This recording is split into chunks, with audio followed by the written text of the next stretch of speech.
Man Show, first show of the year, first bad take segment of the year with Jay, Monique, and the Bossman. We're back, 2019, back in better than ever. And check us out always at bossmanshow.com. That is the site to find everything Bossman Show. The blog will start up after this week, so it's going to be nice, bossmanshow.com. Check out today. Now, I want to start the segment off that Jay tell you about her magazine she has, also her PR services that she has, and her show that she has. Not the drawing show, as a listener tells us. It's called Reality Intercepted. So, Jay, it's on you. Tell the people about all your ventures you have going on in 2019 and beyond. Yes, thank you. Right on January 1st, 2019, we released our first magazine called Pitch, and it's a lifestyle magazine that features entertainers, influencers, artists, models, and anybody who pretty much has a viable brand who is featured, and also there's exclusive interviews that are in the magazine as well. It's available online in the Apple iBook store. It's also available on Amazon.com, and it's available in print. So if you just go to Amazon.com, you just type in Pitch Vault Magazine, it'll come right up. Same thing with the Apple bookstore. Or you can just go to the website, pitchvaultmedia.com, and click on the tab for Pitch Vault Magazine, and you'll be able to see it from there as well. And you can also see our last guest of the year, Christopher King, in that new edition as well that Jay has out on the iBooks tip, Amazon tip, at pitchvaultmedia.com. Now, Jay, you also do PR services now. As you know, I do my own PR. I don't need PR services. But there are jabronis out here who do need your help. Some of them need your help more than others. Some need to retire altogether, as we have covered before. But please tell the listeners about your PR and your management services where you don't give out monthly budgets there, okay? So tell them about that. Yes. Yes, actually, the Pitch Vault Magazine is actually a spinoff from my PR company, which is called Pitch Vault Media. That was launched last year, 2018, and it's a PR company that also does branding and management as well. So we have the talent management division where, you know, anybody with a viable brand, not say that we'll just accept anybody, but if you have a viable brand and we're interested in your brand, we can be a brand manager as well. So we offer a variety of services. We obviously we offer PR campaigns that can be done, either 3 months, 6 months, or 9 month or 12-month campaigns. We also have regular single services, like let's say somebody's not ready to sign up for and commit to a monthly budget. Then if they just need a single item, such as a press release or a media kit done, we can do that as well. Or somebody may just want product placement or something at a big event to get their brand out there more. We do that as well. So people can come to us just for 1 or 2 things as well without actually signing a contract. And that's good, because some people that need that pay-as-you-go service, they don't need the full commitment, they just need a one-off. So that's good. Jay gives you options at Pitch Vault Media, and I'm gonna warn you, if she will tell me if you're a lame trying to pitch her something that's not even worth her time, if I get wind of it, you will be a bad take on the show. I'm just telling you right now. So if you're a painter, you're a crayon drawer, whatever you are, you're a bagger, you want to contact her, and I hear about it, we're clowning you on bad takes at me. Because as James said before, bad takes beget even worse takes. So you can make a good take like James Biz, make it bad by you trying to reach out to her about a take that's not even worth her time. Don't waste her time. If I hear about it, you can clown. Now also, Jay has a radio show, a podcast as well. Tell people about that as well, Jay. Yes, I have a podcast called Reality Intercepted that's hosted by myself as well as CJ the Visionary. And it's an on-demand podcast that you can listen to anytime, so you don't have to worry about listening to it at a particular time, like 5 o'clock or 6 o'clock or something. It's available online. It's on Spotify, Google Play Music. It's on TuneIn, Player.fm, and also Spreaker. And also, we've made things easier as well. You can just simply go to realityintercepted.com, click on the podcast link, and it has all of our available on-demand podcasts right there on that page. Yes, indeed. Check it out today. realityintercepted.com and pitchballmedia.com. So you got a story for me about a young boy who called the police out over a gift. Please let me hear this, please. Oh, yes. And right before I get into it, I would like to tell people that when people give you a gift, you know, the best thing to do is to be grateful for it instead of complaining about it. Amen. I agree. Yeah, so I just wanted to actually like put that one out there real quick first before I got into the story about this boy who decided to call the police about getting snow pants for Christmas. Wow. Yeah. Snow pants. Yeah, he's a 7-year-old boy from Ontario, and he called 911 to report his so-called bad parents. So the Ontario Provincial Police Sergeant said that the unidentified boy, made a call on Christmas Day because he was upset with his gift and wanted the police to help. The officers determined that the call was not an emergency and no one else was dispatched to the child's house. However, he thinks that the child should definitely be put on the naughty list based on a tweet he sent shortly after the call. And the police department sergeant actually tweeted out and said a 7-year-old just got added to the naughty list after calling 911 to tell the OPP that the snow pants he received for Christmas were not appreciated. Wow. Well, first of all, I had no idea that was, quote, snow pants. that's my first takeaway from that is that I didn't know there was, quote, things called snow pants. Neither did I either. I guess that's something for Canada or something, I guess, because it gets extremely cold up there. That was my first thing. What in the hell is snow pants? Yeah, a 7-year-old boy hitting the 911 line about a bad gift. That tells me his parents are bad takes. Now, I'm pretty sure that the young man was not a man of color, correct? He was a Caucasian, right? They didn't say, but I'm assuming so. That happened in America to a black kid. Him and his parents might be dead. So the police was called. If I'm coming out and killing nobody, that's a plus. Something's probably a Caucasian, probably that did that. Probably. Because I don't see any black Canadians getting their kids, quote, snow boots. Or snow pants. Snow pants, yeah. I don't see it being a gift. Unless you're a skier or something. Or you're playing hockey or something. Yeah, even exactly. Then, why? Yeah, that's a good one there, Jay. That's a good one. The OBP. Now you know me. The OBP. Naughty by nature. I never heard of a child calling the police on their parent because they don't like their Christmas gift. It's like, hey, take your gift and shut up. You know what I mean? That's a go far to call the police. Would they expect the police to do what? Come out and talk to their parents like, yeah, you know, you should have gotten your child something else. Yeah, you should send a gift card or a video game next time. You know what they're gonna tell the damn parents for you kid? Like, wow. These kids today are out of control. Yeah. First of the year, Canada getting here on the Bad Take Report. First of the year, Canada. Y'all usually chill up in Canada, but now y'all wilding out up in Canada. Man. Out of control. Y'all trying to do that in Florida now. Because Florida women be tripping in Florida. I mean, now, me and Jay are one of the same people from Florida as me and Jay. A lot of people in Florida ain't the same. I'm going to tell you that right now. You know, but it's just one of them things. Now, this other take I have, Jay, is in Florida. Happened in Tampa. At the Tampa Bay Buccaneers game, Jay.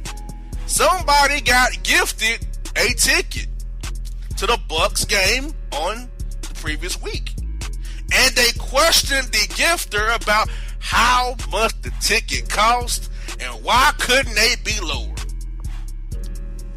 What? Unappreciative. Yeah. Unappreciative. Oh, that's so ungrateful. Who does that? Somebody gives you a ticket to a professional football game. You in the house, but you're questioning how much the ticket got. How much did it cost? And why couldn't you be lower? Wow. That's some nerve. I mean, if somebody gets you a gift, whether they're tickets or something else, you don't go and ask the person, oh, well, how much was this? And why couldn't it be such and such instead of such and such? Like, you just don't do that. That's ungrateful and it's lame. Yeah, that's just bad pool, bad karma, bad favor. I mean, that's just bad. And it makes people not want to do stuff for you. Or right. Anybody else going forward. Because, for real? I do this and you come on, for real? Really? You know, this is my thing. Unless somebody asks you what you want, you're at the mercy of the gifter. Yep. You know, like I told a story about our office Secret Santa. I was given a puppy.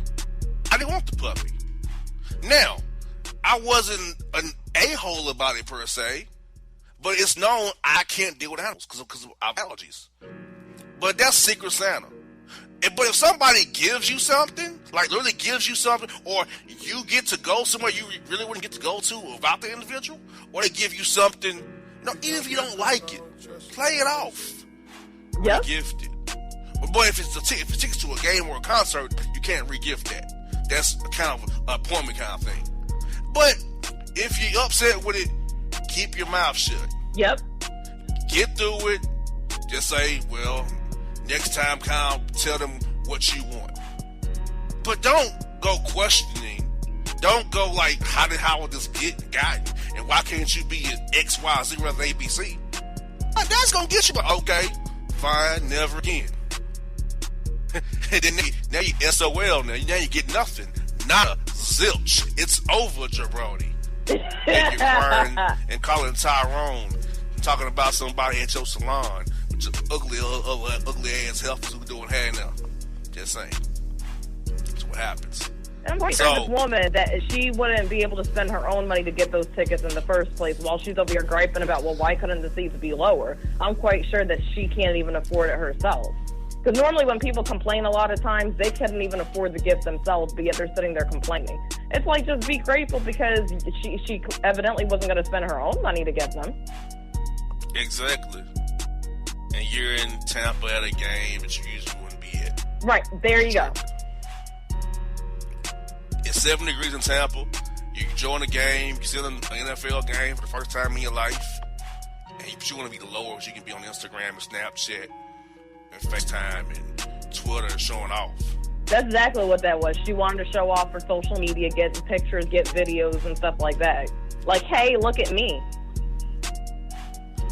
They'd rather be grateful for the gift that you did get. So, folks, as we get into the gift season this year, Valentine's Day, Mother's Day, Father's Day, birthdays, please be more appreciative of gifts. And don't do what the 7-year-old did in Canada, call it OPP. Do you know me? Yep. And don't be an adult in your 40s acting like a child over a seat location. Those are 2 bad takes start off our year, because Jay, as we say all the time here, bad takes beget even worse takes, as we can see right here. That's right. So folks, hope you enjoyed the start of the year in the Bossman Show Bad Take segment. We'll be back next week with more bad takes right on the Bossman Show. Check us out, bossmanshow.com. All of your stuff going on the Bossman Show. Bad takes and all, we got it for you, bossmanshow.com. We out. My heart skips skipping the beat. You're not close enough, so that space between you and me, let's lose it. The way you're dancing, swaying to the music, girl, that body and how you move it. Every time you cross my mind, girl, I lose it. Alexa, play the Country Heat playlist. Okay. I don't think you know what you're doing to me. You got With Amazon Music, a voice is all you need. Get tens of millions of songs. Download the Amazon Music app today. All right, folks, back on the Boss Man Show. Check us out, bossmanshow.com. New website's up and running. Check out all the segments with JC and myself in the archives, bossmanshow.com. Hey, bro, you seeing a new website yet, bro? Yeah. Check it out, man. It's dope, dog. Yes, indeed, man. Except that game up for 2019. Except that game up, the site's up to par.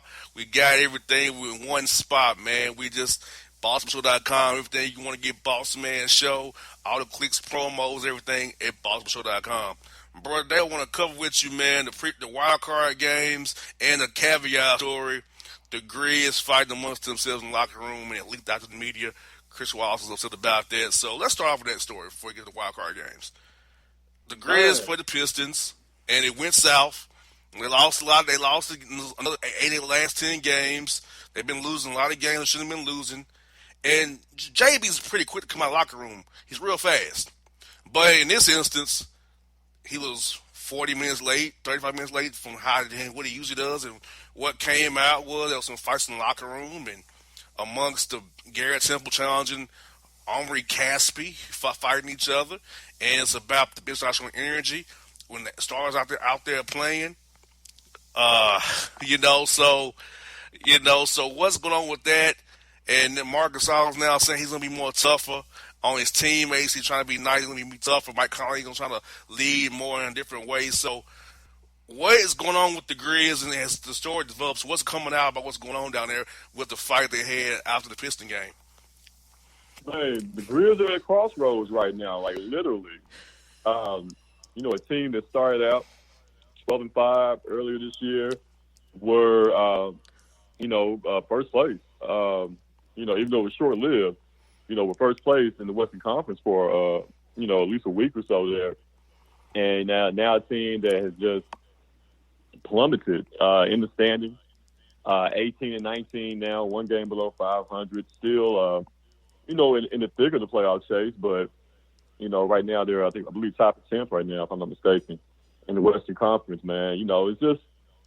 It's one of those things, man, where, the thought was, going into this season, okay, Grizz they'll win somewhere between 35, 40 games, which they're on pace to do as we speak right now. And at some point, you have to think about trading Mark. You have to think about trading Mike, and just building around Jaren Jackson Jr. And I think, it's starting to kind of creep into that locker room as well. Because like you said, Marc Gasol, Mike Conley, they've been good players for this team, but they're not emotional leaders the way that Zach Randolph was, the way that Tony Allen was.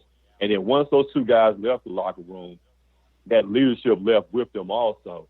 And that's what you're seeing happening now. And, Marc Gasol, he's not a guy that's going to, rah, and getting guys' face in the locker room. He shows a little emotion on the court, but, in the locker room, that's not really him, man. He's never really been that guy.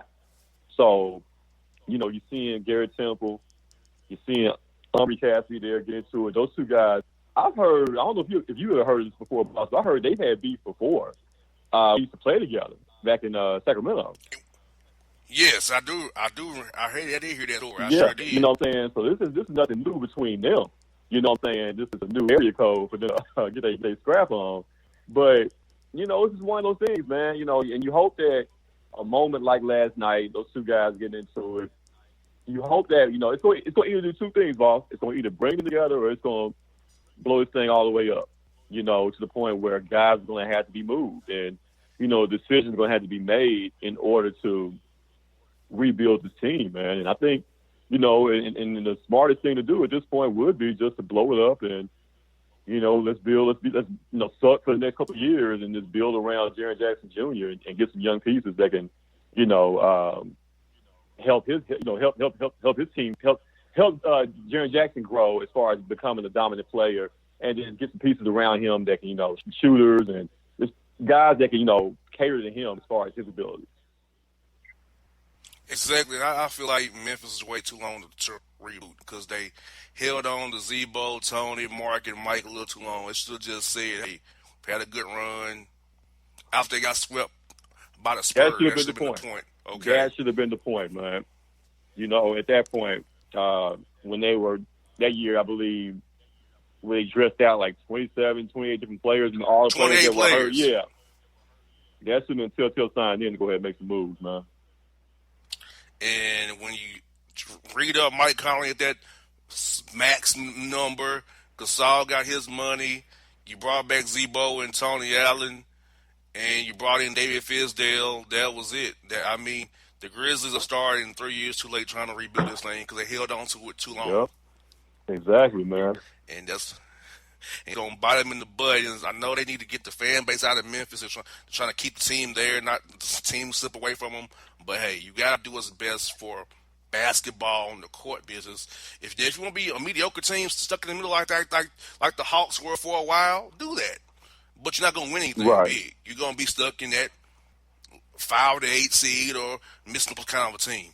Exactly, man. You know? Exactly. So, we'll see, man. We'll see what happens by MLK Day when I come to Memphis for MLK Day when they play the Pelicans. We'll see how that goes then. But between now and then, it's saying Memphis, anything ain't go down to Memphis right then with the Grizzlies, Bickerstaff, and those guys. And, bro, let's get the NFL wild card playoffs here.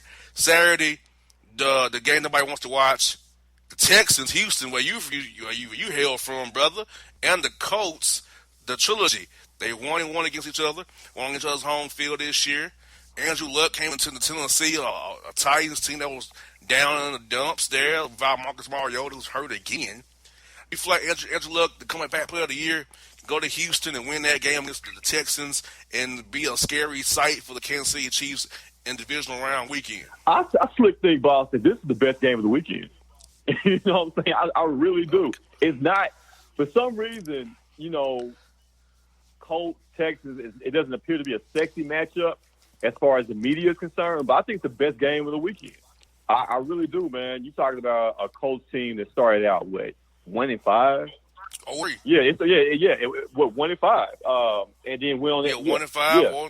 And then went on that streak, man. And Andrew Luck, it took him a while. We didn't know if he was ever going to be the same or the old Andrew Luck that he was before his injury. But man, he took his time. He got healthy during those first few games, and he's been on a rampage ever since then, man. And remember when Andrew Luck, the story was that he took too many sacks and his offensive line couldn't protect him? Now you talk about Andrew Luck, quarterback that has taken the least sacks in the NFL because his O-line, they're highly underrated, but that's the top 5 offensive line that he has right now, led by guys like, Ed Guard, Quentin Nelson, guys like that, man. So I'm giving the Colts a huge chance to win this game on Saturday. Even though the Texans have been awesome, they went on their big streak throughout the season. But I just think that they're ripe for the taking. The Colts go down there, play smart football, got great defense led by that rookie at linebacker Leonard. So I'm giving the Colts a great chance, man. I like the Texans, like what they've done this year. But I think the Colts are going to go down there, man. They're going to surprise some people, man. I'm thinking 24-17, something like that, man. Yeah, and then we got this. The Dallas Cowboys going against the Seattle Seahawks. A battle of two teams who want to run the football and who want to play defense. Now, and they both play the same defense because Chris Richard came from Seattle. He said cover 3, single high center defense, so they both play. And Sean Lee's getting the Romo treatment now. He's been faced out by Leighton Vander Esch now. Russell Wilson has the boys going out there in Seattle. So this is a battle between two quarterbacks in my mind who are both mobile.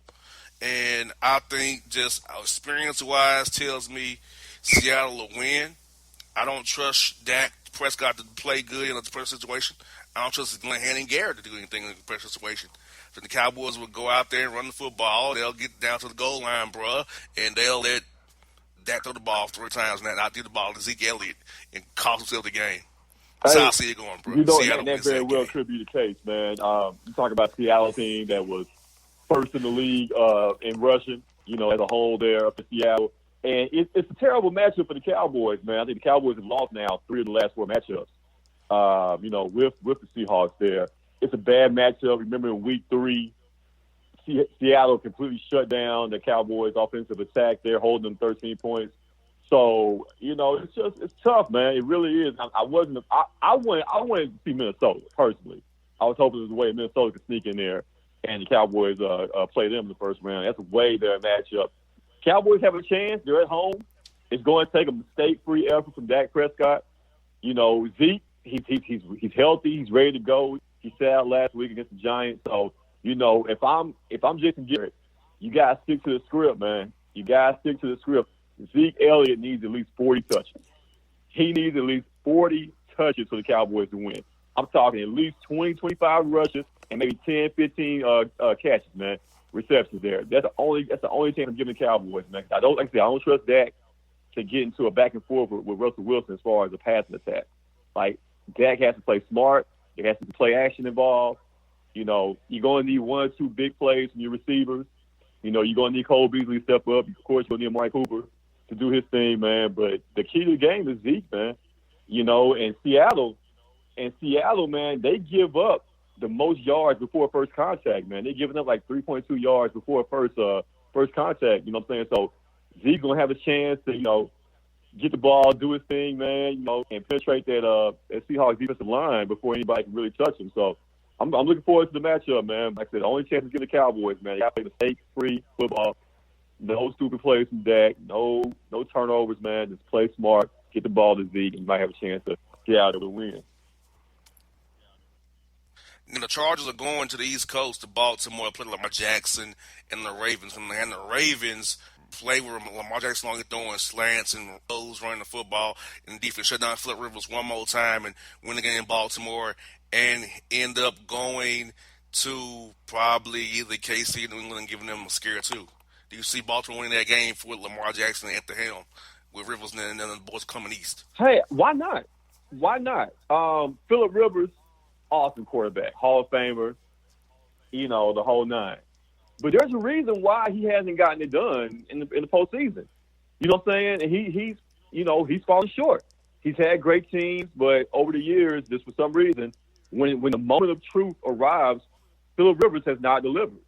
So I'm giving Baltimore a great chance to win this game, even though when you look at on paper and what the Chargers have done all year, you would think not. But it's almost kind of similar to Dak's first year. Remember how it kind of took defenses, a while to kind of adjust and get used to what Dak does? I think that's what's happening. That's what's happening right now with Lamar Jackson. Lamar Jackson, of course, is faster than Dak Prescott. So it's just a different wrinkle that they're not used to. You've always, for years, defenses are game plan for Joe Flacco. And Joe Flacco's not there anymore. So, it takes time for these defensive coordinators to get caught up and adjust to what a different quarterback can do, man. And I think that's what, really benefiting Lamar Jackson right now. I think next year you'll see teams, able to defend him a little better than what they're able to do now, man. So, but as of right now, Baltimore, they got the hot hand. You're rolling with Lamar Jackson, man. I think they keep it going, man. And I'm calling the upset right now, man. I think Baltimore beats the Chargers. Last game of the weekend, we got the Eagles and Nick Foles going to Soldier Field and play Mitchell Trubisky and the Bears defense. The Bears defense has been playing ball out all year, getting Khalil Mack after John Gruden gave him away when he wanted to not pay the man. So he went to Chicago and he got paid. You got Trubisky out there running Maggie's offense. It's kind of like KC light down there. And the Eagles, Nick Foles, can he have magic in a bottle one more time, bro, at Soldier Field? How you feeling about this game, the last game of Wild Card Weekend? Man, you know what? How is Nick Foles any good? Like, what is it about Nick Foles playing in that Eagles uniform, man? Like, anywhere else, Nick Foles is garbage. When he plays for the Eagles, he's freaking Joe Montana. Like, how does this happen, man? He looks better running that team than Carson Wentz ever did. It's ridiculous. I don't know, man. Something about that green giving that superpower. No, it's ridiculous, man. But I think the magic carpet ride ends in Chicago. I think the Bears, their defense, like I said, Khalil Mack, and what those boys can do up front there, I think they find a way to kind of neutralize Nick Foles. Because Nick Foles, it appears like he loves to throw the ball deep. Him and Alshon Jeffrey have a great connection. If you're the Bears, you kind of game plan, double team Alshon, take him out the game, man. And, of course, you got Ertz and everything. But it seemed like Ertz had a better connection with Carson Wentz, more so than Nick Foles there. So I think the Bears defensively, they get it done. I'm not counting on Trubisky to give you much on offense, but he'll do just enough to get past the Eagles there, man, in a low-scoring affair. I'm thinking maybe like a 16-13, 17-13, something like that. No doubt. Well, bruh, I know you're going to be recapping the Saturday night games tonight at Clicks watching that Cowboy game as the karaoke gets popping off out there at Click Sports Bar, Memphis out there on Malco Way, bro. I gotta be doing that. You know, hopefully we'll have a Cowboy victory after party. But even if not, you know what I'm saying, come on out. It's going down, man. First weekend of the new year, you know, we're going to get it in the livest party spot in the city of Memphis. Clicks, sports bar, billiards, karaoke, the whole nine, man. That's how we doing it in 2019, man. $5 to get in after 10 o'clock, right? That's really? still You correct. better know it. Yes, sir. Trust us records of the building. I know, bro. $5 to get in. You can't trust me. You can't trust us. You know how it goes. No doubt, folks. JC Smith breaking down the playoffs for you on the Bossman Show. Check out all our segments. JC, the Boss Man, BossmanShow.com. Everything we got for you right on the website. Check us out. We out. It's maybe the night that my dreams might let me know. All the stars are closer. All the stars are closer. Tell me what you gonna do to me. Confrontation ain't nothing new to me. You could bring a bullet, bring a sword, bring a morgue, but you can't bring the truth to me. Alexa, play Kendrick Lamar and SZA. Okay. Maybe the night that my dreams might let me know. All the stars are closer. With Amazon Music, a voice is all you need. Get tens of millions of songs. Download the Amazon Music app today. All right, folks, back on the Boss Man Show, Boss and Bone segment, first of the year.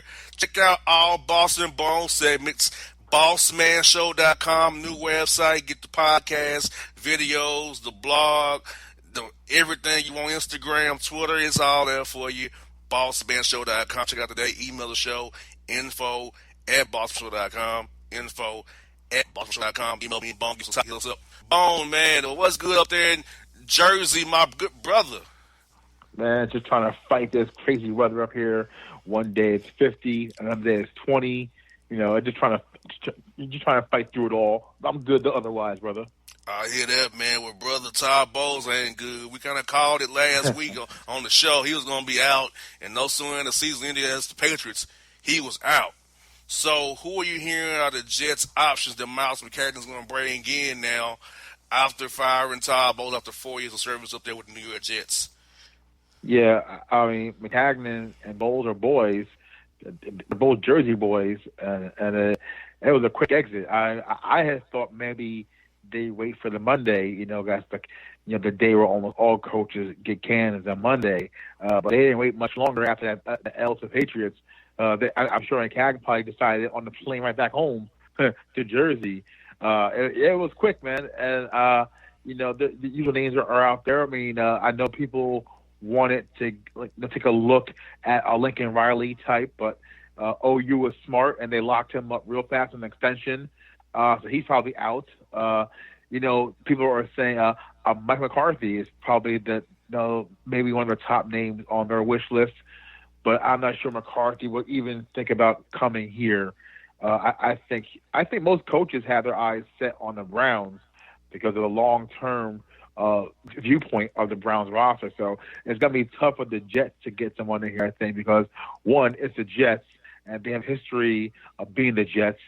And two, now the roster is not very good, although they have all that money locked away in cap space, and they have another high draft choice. So it is kind of attractive. But you got to know, if you're a Michael McCarthy type and you already have a Super Bowl ring and you have a pretty darn good resume of your own, do you want to go to a rebuild where you're not sure if McCagnon can stop the coverage well? Yeah, and that's the problem. The Jets draft high every year pretty much, and they still haven't have no players. Yeah, the Jets draft high on defense every year, too. It's crazy how I believe I saw the stat where I think the last 6-7 years of their first-round picks have all been on defense. So McCarthy comes in. If McCarthy comes in, he's an offensive kind of guy. Now, he already has Sam Darnold, which is great, but really there aren't many great receivers or running backs around him. I know Robbie Anderson is a pretty good talent, but he's not number one receiver. And they have some pretty good young running backs, but there's no really big star power in the offense other than Sam Darnold. So if you're McCarthy and you're going to a team that currently drafts defense first in the first round and you're not stocking your side of the ball, it might not be worth it. Yeah, it might not be worth it. And to me, the Jets, It's not a great job now. They'll have to sign guys there and overpay to get guys to come play for the New York Jets, like a Le'Veon Bell who wants that big payday. He may come there for that big money. I don't think the Colts need him. I think Marlon Mack and Hines at the Indianapolis Colts have kind of made need for Le'Veon Bell be irrelevant now, and that's one of his options are now gone. But would have just overpay for Le'Veon Bell now? Definitely. I think it's kind of like when you see in baseball, the free agency, I think like Bryce Harper is heading towards Philadelphia because I don't think any other team wants to spend that kind of money on Bryce Harper. And the same thing will happen with Le'Veon Bell. I don't think any team out there wants to send that kind of money to Le'Veon Bell's way because football, man. You know, things happen, and running backs, as we see, are expendable. It's the running back position is so weird that you can have a guy like Saquon Barkley be drafted second overall and be fantastic, an amazing player, and you also have an undrafted guy like Lindsey in Denver who goes undrafted and unwanted and is a star himself. So running back really is a hit or miss kind of thing. So I don't know any team that's going to throw a lot of money at Le'Veon Bell, unless the Jets, and that would be so Jets of them. Very much so Jets of them. And Eli Manning met with Dave Gettleman, and Gettleman pretty much was non-committal. Eli was non-committal with his comments, and Eli's pretty much a placeholder. The Giants need to hope Dwayne Haskins come out and trade up for Dwayne Haskins, and with the young talent they have out there with the Giants, or let Eli go one more year, let him fall into the sunset, and try to get one of those guys, Herbert coming out, or those other guys coming out next year in the NFL draft quarterback-wise, try to get one of those guys. How do you, from your time being around the Giants, I know Jerry Reese is gone now, but Gettleman was there when Reese was there. How do you feel about that move for the Giants going to make with the quarterback with Eli and that cap number? They're going to go young this year, or go young in the year after? Yeah, I think Eli returns, obviously, and I also think that he will finally start to see writing on the wall that he is the placeholder, and that if a guy like Haskins is available and comes out early, the Giants must trade up and get him. They have to go up and get that kid because Jacksonville is right ahead of the Giants, I think, in the draft order, and Jacksonville will be going for quarterback as well, so they will need to hop over Jacksonville and maybe another team or two just to make sure they get their guy. If Haskins comes out, I think he is ready. I mean, new age NFL, where it's pretty much a 7-on-7 drill, where QBs don't get knocked down much and receivers don't get jammed as much or chucked down the field as much. Now, where accuracy is a premium, and there's a guy like Haskins who's a natural thrower, and if you can get that kid in your program, I think you must do whatever you have to do and jump. And if that includes the kind of wild package, like RG3 type package, you got to do it, because if you're convinced this kid is the great quarterback, you got to do anything you can to go up and get him. Because we already saw that Justin Herbert said, no thank you. Justin Herbert saw their list of teams at the top of the draft. It's like, nah, I think I like Eugene for the year at least. So if you're the Giants and you see a guy like Haskins, who's probably the second, who might be now the top-rated quarterback, I say go get him. And we also got this bone. The New York Knicks are being Knicks, and it's leaking out information that, hey, they don't want to guarantee the max for Kristaps Porzingis as he comes off his injury here going forward. Now, this is my point that room wrong. If you really want Kevin Durant to come to New York, when you want to have Porzingis locked up and on a max deal, a player he can say, hey, this guy can play. But I know he's come off a knee, so it's not you don't really know. But do you feel like that's just, if you're trying to woo Kevin Durant, that's not a good play? Yeah, I think that, one, it is a disrespect in a way to Kristaps, because Kristaps has fully embraced being a New Yorker. He is so New York. People don't realize when he came over here, he was already street. Chris is a cool cat, and I think he loves being in New York. He loves being in Nick. He loves playing in his market and having this kind of fame. So it is in that way, in that regard, a little bit of disrespect to him. But from a business standpoint, you got to think that Knicks know that they're going to lock him up long term anyway. But if they can find a way to squeeze out a little bit of money in savings, I think I heard roughly $10 million in savings this way, then they can add it. Because I really don't think. I think in the heart of hearts, I think Perry and Mills don't think they're getting Durant. I think they believe that. So what they're trying to do is stockpile as much cash as possible to maybe get a second-tier free agent. Because I really think in their heart of hearts that Durant is just toying with them and just playing with them and playing with the heartstrings. So I think they're trying to be almost proactive and preemptive and say, you know what, if we don't get Kevin, we can still get a plan B, like a second-level free agent to pair with Kristaps. Eventually, he's still getting his money, Kristaps. It's just a matter of a win and a timing. And I think the Knicks know that this is a business decision where they're taking a risk in a way, but I think now they're thinking long term as opposed to the previous regime. Do you think Enes kind of gets bought out because you can't really trade that contract? Nobody's trading for that contract. Does he get bought out to go to a contending team, or does he stay Knicks the whole year? After he's kind of came out and said he talked to Perry about his reduced role with Fizdale here. Yeah, I think, again, another guy like Kristaps, where Enes Kanter loves being a Knick. This is no joke. Like, a lot of guys in the past say, oh, my God, I'm on the Knicks. This is terrible. And I know guys personally who say, oh, God, I'm on the Knicks. But Enes Kanter loves being on the Knicks because he loves New York City. And I think that with him, I think he'll play the good soldier. Yes, he's frustrated, but I think he sees what they're doing big picture, and he knows that he can't get traded. That contract is an albatross. He's not getting traded. He's not getting moved. And I don't think that Perry and Mills will cut bait because I think they see him as a valuable locker room guy. Even though, yes, he's disgruntled, he's still a pretty popular guy, and I think that he can help this young team. Maybe not as much on the floor as well because his minutes are getting cut, but I think a guy like Fizdale can kind of walk him off that ledge and help him. And I think that in the long run, I think Kanter stays because he loves New York as well. Yes, indeed. Well, folks, that's been the Boston Bone segment, part 1. After the break, we come back with a Florida Boston report to start off the new year. And Bone into the year with a story that I still can't shake about the brother who bit off his other brother over a blanket in Dragon Ball Z doing his cousin. When I tell you that I'm still getting emails about that story this week, people can't shake that story. At least I can't shake it. So Florida did it again, Bone, but in a different way this time. Yeah, different way. But some similar happened, unfortunately, in the state of Florida, my home state. So, folks, after the break, stay with us, Boston Bone. Check us out always, BossmanShow.com. Till the tears run down from my eyes, Lord, somebody, ooh, somebody, can anybody find me? Somebody to love. Alexa, play hits from Queen. Okay. Somebody to love. Somebody. With Amazon Music, a voice is all you need. Get tens of millions of songs. Download the Amazon Music app today. All right, folks, back on the Boss Man Show, Boston Bone part of the show. Bone, I know you're a little under the weather today, but are you ready for a Florida-heavy Boss report today, man?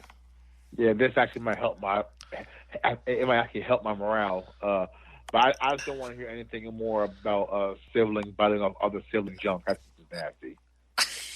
Very much so. That's just beyond me.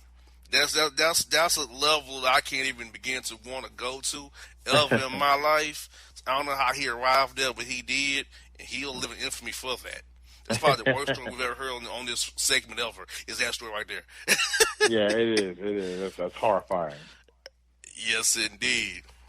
Well, folks, you've been waiting on it. It's time for it. It's here. It's the Boss Report. First story bone is this. Florida man angry at his ex-girlfriend's new boo poses as a doctor and leaves the new boo with a deformed 1-inch Johnson trying to perform surgery on him when he went in for a gallbladder injury. How is that possible? How is a new boo go and bring the doctor get on his stuff and not do like background checks and just hit Google. We all have smartphones now. We all have walking computers in our hands. So how he even duped in the first place? So it's kind of like that's what you get, kind of in apartments. Yeah, and if I'm the new boo, how does your ex know I'm having gallbladder surgery to cut me? They don't show up to cut me off. Yeah, exactly. Like I said, he has a computer in his hands as he walks around the earth. So how is he not doing his due diligence? Because something like gallbladder is still pretty serious a procedure, I think. Anytime you're going to make a procedure, and this dude walked in there and just all la-da, and now look at him. Yeah, he's now without a Johnson. Boy, well, he has a deformed 1-inch Johnson. It's like not having one at all. I don't get that, though. That is stupid. It is stupid does. And the first one of the year, too. That's the first one that came in, Bone. It came in at 12:14 a.m. on New Year's Day. Wow. Starting early. The first story of the year came in was that. They're getting a start. Florida's already in the lead. Exactly. Get this. Florida man arrested trying to distribute 60 pounds of cocaine he found in the ocean. Huh. First of all, what kind of ocean? Where ocean is he in? Like, and second of all, 60 pounds. There's right now a drug lord or a drug kingpin in South America right now that's just pissed off. That's a lot. That's a lot of coke to lose track of, man. Yes, he found in the Atlantic Ocean out Fort Lauderdale. Yes, that's a lot of kind of white that is on this. Exactly. Now, Bone, this is a story that throws me off. Florida man in prison is allowed to sit in at the guard station after giving the guards tax advice. I ain't tax advice from a Florida man in jail. Yeah, unless it's like one of those white collar type prisons where everyone there is like a Wall Street crook. I'm not taking no advice from like talent from that dude that's in the pen. That just makes no sense to me. Yeah, it doesn't. I'm not going to a jail bar for that's a doctor. I'm not going to a jail bar for dental work. I'm not going to a jail bar for tax advice, financial advice. Not doing it. Exactly.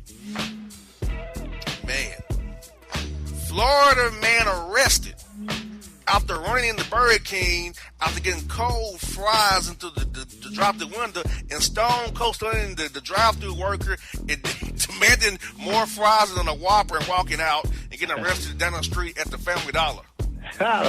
See, so it had everything. It had being in Florida, it had Burger King, it had Stone Cold Stunner, and it had Family Dollar. That's like everything Florida you need to know about everything. Because what is up with Florida where all these dudes are just running around and giving you a stunner? Like I've never been heard of before. Like that's like a trend in Florida. It's a trend now where a dude just gets stunnered in the middle of the street or middle of Burger King. That's crazy. Yeah, over cold fries. Yeah. You come in to get out of your car and Stone Cold go behind the counter. Stone Cold on this man, steal you a Whopper and more fries and walk out. The Family Dollar get arrested. Yeah, but why you go $7 afterwards? Like I can understand like getting arrested in your car in a parking lot eating your fries, but like $7, that doesn't sound like a whole lot of parking out, man. Exactly, and we got this Florida woman arrested after cutting off husband's 12-inch junk because he gave her an infection. Oh, well, first of all, that's a lot of junk. So I thought you were gonna say cut up because he was just killing it and just hurting his back, just hurting it too much. But that's even worse. Like he just passed along to itchy, huh? That's not good. Yes, exactly. And we got this Florida man arrested after hitting Del Taco worker in the head with a bat after giving him the wrong tacos. Man, see, I'd rather get Stone Cold Stunner. I mean, geez, a bat. A bat is like a serious assault. Like that's really to death. Stone Cold Stunner just leads to like a sore chin and just I get be humiliated. But a bat is like real serious stuff right there, man. Get this, Florida man upset with Marshall's employees, but not taking back gifts he didn't want what he got for Christmas. I've been to Marshalls with wifey. It depends on which Marshall you're at or at what time of the year. Marshalls at holiday season is a zoo. So I can imagine my man probably went crazy as it is, had to deal with parking and then the line, and then of course the attitude behind register is always attitude at Marshalls. So I mean, he probably just snapped because it was Marshalls on holiday season.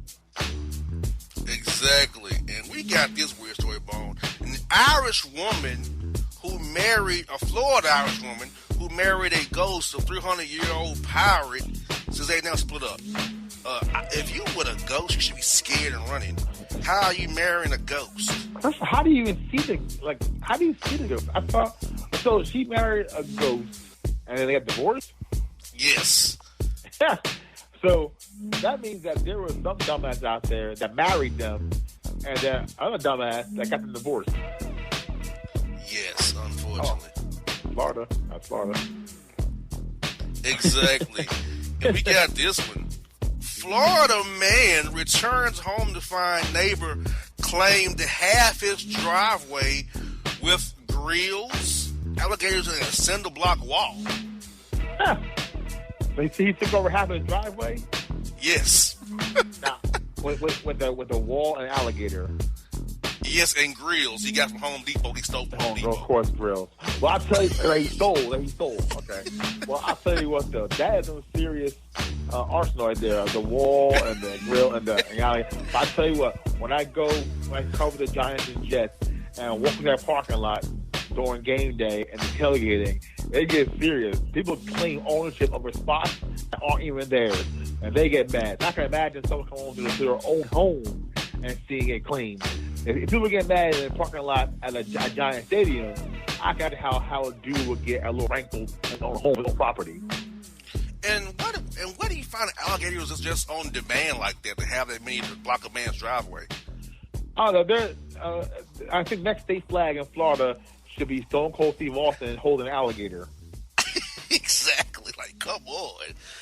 They're going crazy. And we got this. Florida man arrested. He's upset over a $1 jump in cigarette prices, so he pulls out a rifle and points it at the clerk. Oof. Over cigarettes, right? That's yeah, $1 jump in cigarettes. $1 jump in cigarette prices at New Year. Yeah, I tell you, I've never smoked cigarettes. I never will. But I have friends who smoke cigarettes and still do, and they always bitch and moan about the prices of cigarettes. So I can imagine my man walked in expecting one price and then seeing the gouging of $1. He's happy. The dude went Florida on him. Exactly. And we got two more to go. Florida man arrested after playing the bongos naked, carrying a gator around the store, takes a monkey along for the car theft, and does a lot of the weird stuff such as jerking off his Johnson on camera at the light. Of course. That epitomizes everything you've ever heard of Florida. You got nakedness, playing bongos, theft, alligators, monkey. Now, he had the alligator and monkey together at the same time? Yes, at the same time, yes.